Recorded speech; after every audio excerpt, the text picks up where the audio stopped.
We continue to follow a scary situation out near Red Rocks, where a brush fire has been burning for more than a couple of hours at this point. Firefighters are battling the flames and the wind. Hurricane force winds have fanned the flames, making for a really dangerous situation. So this fire's cropped up near 70 and 470 between Golden and Morrison. They described it as about 10 acres, but Rhonda Schulting was saying a while back, talking with our Steve Stager, that they think it's larger than that now.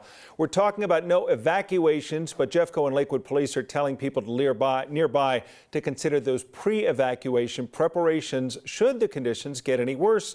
That includes the Solterra subdivision in Lakewood as well as Red Rock. Well, let's get out to Steve Stager. He is near Matthews Winters Park. And Steve, all day we've been worried about how quickly things could change with this wind. Yeah, Tom, and that's the big concern in the neighborhoods around here. It's because just within the last 10 minutes, we had 2 gusts of wind that almost knocked us off of our feet. Here we're standing just above Highway 93 near the parking lot of Matthews Winters Park. I want to show you what it looks like. The fire is up on that ridge of the hogback. You can kind of see it burning up on top of there. We've seen in the last maybe 15 minutes just a couple of times that the fire caught onto some fuel toward the top. Then you see a big kind of explosion of orange, a little bit of black smoke, and then everything returns to that white smoke. I'm going to try to see if Anna KUSA can kind of pan over here. I want to show you this area where we believe the fire started. We talked to a Jeffco open space ranger who was in the parking lot of Matthews Winters Park, said right around 2:15 that the fire appeared to have started just to the left of these power poles that are over here, about 50 yards off of Highway 93.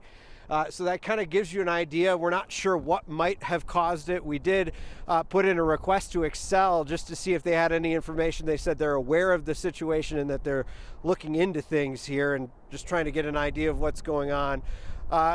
We're going to keep an eye on this as it continues to just be torrentially windy.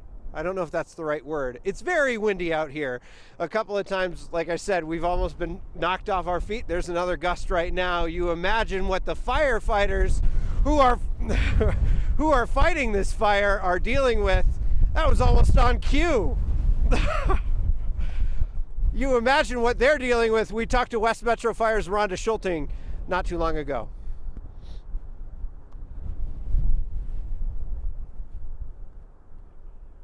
This has been brutal. Sorry. Hold on to me. That's okay. I think we're going to play bumper cars here in a minute because we keep losing our footing on this wind. This has been brutal all day like this. You can see how hard the wind is blowing. This fire quickly went upslope, kind of crested, and is slowly backing down the other side.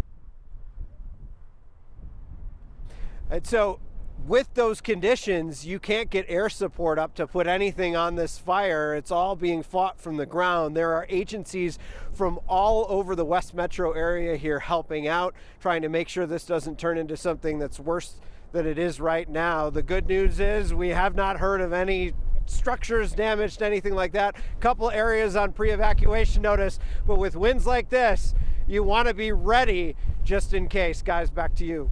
All right, Steve, certainly traditionally one of the windiest parts of the metro area, certainly feeling it all today. Thank you.